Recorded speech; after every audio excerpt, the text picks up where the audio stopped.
இப்ப இந்த இடத்துல இருந்து காலி பண்ண சொன்னா என்ன பண்ணுவீங்க? எங்க காலி பண்ண சொன்னா வேற இடத்துல போடும். ஒரு நாடோடி வாழ்க்கையா தான் வாழ்ந்துட்டு இருக்காங்க.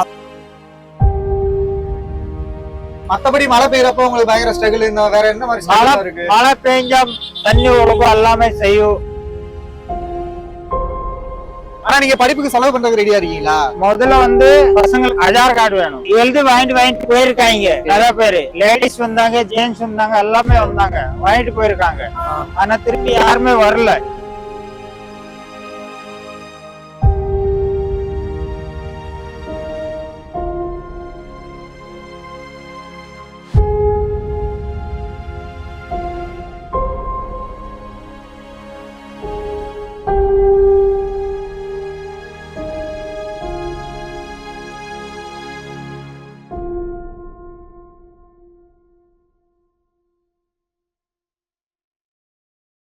உறவு முறையே எனக்கு உர நம்பிதான், உலக தமிழ எனக்கு அண்ண தம்பிதான். உங்களுக்கு 2 பொம்பளை பிள்ளைகளா? உங்க ஒய்ஃப்? உங்க சரி சரி சரி. நீங்க எத்தனை வருஷமா இங்க இருக்கீங்க? 10 வருஷமா ஆந்திரால இருந்தேன். 1 வருஷமா அங்க இருந்தேன். இல்ல இது இந்த பிசினஸ்க்குலாம் என்ன பண்ணுவீங்க? எல்லாமே இதுதான். அங்க வீடு இந்த போய் பக்கத்துலயே போட்டீங்களா? குடிசை மட்டும் தான் போடும், வீட்டுல கிடையாது. நீங்க எந்த ஊர் சொன்னீங்க? ராஜஸ்தான். ராஜஸ்தானா? அங்க இருந்து எவ்வளவு வருஷம் ஆச்சுங்க? பிறந்து வளர்ந்து எல்லாம் இல்ல. உங்களுக்கு முன்னாடி எங்க அப்பா இருந்தாங்க, பால் பண்ணி கேக்க நகர்ல. ஆமா, இங்க இருந்தாங்க. நான் அங்கதான் பிறந்தேன், வளர்ந்தது இங்கதான், மாடதாவதான். பிறந்த வளர்ந்து எல்லாமே இங்கதான். தமிழ் அதனால பயங்கரமா பேசுறாங்க. திரும்ப ராஜஸ்தான் போய் ராஜஸ்தான் போய் கல்யாணம் பண்ணிட்டு இங்க வந்தீங்களா? கல்யாணம் பண்றதுக்காண்டி திரும்ப இங்க அதாவது பிறந்து வளர்ந்தது எல்லாமே இங்க. ஆனா கட்டிக்கிற கல்யாணம் பண்றதுக்காக அங்க போயிட்டாங்களா? தமிழ்நாட்டுல யாரும் பொண்ணு கொடுப்பாங்கன்னா, அதனால சொத்து இருந்தா இடம் இருந்தா இங்க யார வேணா பொண்ணு கொடுப்பாங்க. அது இல்ல நம்மளுக்கு இங்க. அது எல்லாம் ஊர்ல இருக்குது. சொந்தமா ரிலேட்டிவ்ஸ் எல்லாம் வேற வெளியில. ஓகே. இப்ப இங்க எத்தனை பொம்மை வித்தா உங்களுக்கு எவ்வளவு வரும் டெய்லி? இந்த மாதிரி மழை காலம் இருந்தா கடை எடுத்து வச்சிருவோம். சரி, கடை எடுத்து வச்சுதான் வியாபாரம் விடாது. மழை இல்லாம இருந்தான்னா ஒரு நாளைக்கு மினிமம் ஒரு 1000 ரூபாய் கூடும். 1000 ரூபாய்க்கு கூடும். மாசம் 30,000 எடுத்துருவீங்களா? ஆமா. அது போக உங்களுக்கு செலவு இங்க? செலவுனா நம்மளுக்கு ஒரு நாளைக்கு 500 ரூபாய் வந்துடும். அதாவது இப்ப இந்த பொம்மை எவ்வளவு? ஒரு பொம்மை எவ்வளவுங்கிறீங்க? ஒரு பொம்மை 200 ரூபாய், 300 ரூபாய், 400 ரூபாய். ஆள் பார்த்து தான் கொடுப்பீங்களா? வெல்த்தியா நல்லா பணக்கார வீட்டு போய் மாதிரி வந்துச்சுன்னா போட்டுருதா? அந்த மாதிரி இல்லனா சைஸ் இருக்குல்ல, இந்த சின்ன சைஸ் இருந்தா ஒரு ரேட். ஓ, அவர் என்ன சொல்றாருன்னா சைஸ் பொறுத்து மாறும். ஓகே, ஆளை பொறுத்து கிடையாது. இல்ல தமிழ்ல தமிழ்ல தெரியாது, கரெக்டான வேர்டிங் தெரியாதனால அப்படி சொல்றாங்க.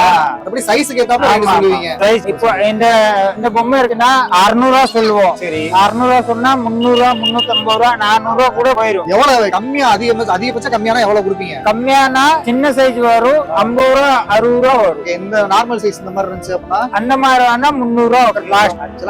எல்லாமே இவங்களே செய்யறாங்க. இதெல்லாம் எங்க கத்துக்கிட்டீங்க நீங்க? அது எங்க தாத்தா பாட்டி அவங்க செஞ்சது, எங்க அப்பா செஞ்சது, நாங்க பிறந்தது. அப்புறம் நாங்க அவங்க பார்த்து நாங்க தான் கத்திருக்கோம். ஓகே, அவங்கள பார்த்து வழிமுறையா தலைமுறையா கத்துக்கிட்டு வரீங்க. ஆமா. உங்க பசங்க இப்ப நீங்க சொன்னீங்க 2 பசங்கன்னு சொன்னீங்கல்ல, 2 பசங்கள படிக்கிறாங்களா இல்ல இதுதானா? இல்ல படிக்கல, இங்கதான் இருக்காங்க. படிக்கல. படிக்க வைக்கலான்னு ஒரு ஐடியா இல்லையா உங்களுக்கு? படிக்க வைக்கலாம். நம்ம ஒரு வருஷத்துக்கு இங்க இருப்போம், ஒரு வருஷத்துக்கு வேற ஊர்ல போவோம். அதனால எப்படி படிக்க வைக்க முடியுங்க?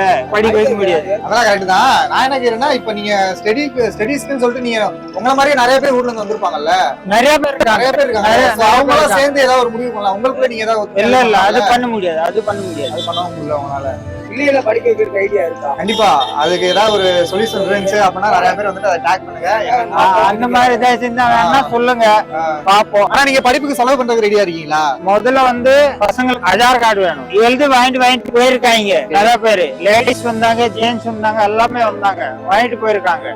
ஆனா திருப்பி யாருமே வரல. கூட சொல்லு. ஆமா, அங்க கூட சொல்லிருக்காங்க. திரும்பி இங்க பஸ்ல கொண்டு வந்து விடுவோம், கவர்மெண்ட் ஸ்கூல்ல அந்த மாதிரி சொல்லிருக்காங்க. ஆனா யாருமே திருப்பி ஒன்னும் பேசல. நான் என்ன பண்ண முடியும்? கண்டிப்பா இது ஆனா உங்க சைடு இருக்கிறது படிப்பு கொடுக்க முடியல உங்களால. ஆமா, தர முடியல. ஆமா, ஸ்டடீஸ் இவங்களால தர முடியலன்னு சொல்லிட்டு ஒரு அர்த்தம் படிக்கக்கூடிய ஒரு கவலைக்கிடமான ஒரு சூழ்நிலை தான் இருக்காங்கன்ற சொல்லலாம். மத்தபடி பாத்தீங்க அப்படின்னா உங்களுக்கு இடம் வாடகையும் இல்ல, எதுவுமே இல்ல. நீங்க டெய்லி ரோடு மேல ஃபுட்பாத் மேல இருக்கும். ஆமா, பிளாட்ஃபார்ம்ல எந்த பிரச்சனையும் இல்ல. டெய்லி இது ஒரு 1000 ரூபாய்க்கு ஒண்ணா உங்களுக்கு ஃபேமிலி ரன் பண்ணுவீங்க. அது போக அந்த பொருளை வாங்குறதுக்கு உண்டான செலவுலாம் ஒரு நாள் 1000 ரூபாய் ஓடிச்சுன்னா 500 ரூபாய் செலவு பண்ணுவோம். 500 ரூபாய் மிச்சம் வைப்போம். இந்த காசு எடுத்து வச்சு திரும்பி மாவு பெயிண்ட் எல்லாம் நல்லா வாங்குவோம். ஆமா கண்டிப்பா வந்துட்டு இப்போ இவங்க சைடுல இருந்து இவங்க தரப்புல இருந்து என்னதான் வந்து நார்த் இந்தியன்ல இருந்து மதுரையா இருக்கட்டும் எந்த ஊருக்கு வந்தாலுமே சில நார்த் இந்தியன்ஸ் தான் வந்து நிறைய பேர் இங்க வந்துட்டு நிறைய பேர் நமக்கு இங்க உள்ள இருக்கவங்களுக்கு வேலை இல்லைன்ற மாதிரி சொல்றாங்க. ஆனா இவங்களோட பாயிண்ட் ஆஃப் வியூ என்னன்னு பாத்தீங்க அப்படின்னா நாங்க பொழைக்கிறக்கா நீங்க வரோம் இங்க நாங்க யாரையுமே டிஸ்டர்ப் பண்ணல. ஒரு பிளாட்பாரத்துல ஒரு தனியா நாங்களே எங்களுக்குன்னு ஒரு இடம் பிடிச்சிட்டு நாங்க வாட்டி இங்க ஒரு இவங்களோட கோரிக்கையா இருக்கு. அவங்க வாட்டுக்கு இருக்காங்க. இருந்தாலும் வந்துட்டு இவங்க தலைமுறையா வந்து இந்த தொழிலை கத்துக்கிட்டு வராங்கன்றப்ப அடுத்த தலைமுறைக்கு இந்த தொழிலை கத்துக் கொடுக்க ரெடியா இருக்காங்க. ஆனா படிப்பை எங்களால கத்துக் கொடுக்க முடியலன்னு சொல்லிட்டு ஒரு வேதனைக்குரிய ஒரு விஷயமாக இது சொல்றாங்கன்னு சொல்லலாம். இப்ப இந்த இடத்துல இருந்து காலி பண்ண சொன்னாங்கன்னா என்ன பண்ணுவீங்க? எங்க காலி பண்ண சொன்னா வேற இடத்துல போடும். இங்க இருந்து காலி பண்ணி அது நீங்க எங்கேயாச்சும் போயிட்டு போட்டுக்கலாம். ஒரு நாடோடி வாழ்க்கையா தான் வாழ்ந்துருக்காங்க. ஏன்னா விநாயகர் சதுர்த்தி இந்த மாதிரி டயத்துல உங்களுக்கு ஓடும் இல்லையா? ஆமா. எவ்வளவு அந்த மாதிரி டயத்துல எவ்வளவு லாபம் வரும் உங்களுக்கு?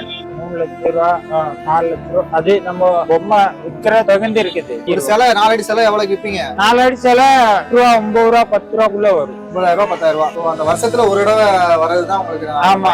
மத்தபடி மழை பெய்யறப்போ உங்களுக்கு பயங்கர ஸ்ட்ரகிள். இந்த வேற என்ன மாதிரி இருக்கு? மழை பெஞ்சா தண்ணி ஒழுங்கும் எல்லாமே செய்யும். ஓகே, இதுக்கு நம்ம சேனல் மூலமா ஏதாவது சப்போர்ட் பண்ண முடிஞ்சா கண்டிப்பா சப்போர்ட் பண்ணுவாங்க. சரிங்களா? ஓகேவா? ரொம்ப நன்றி.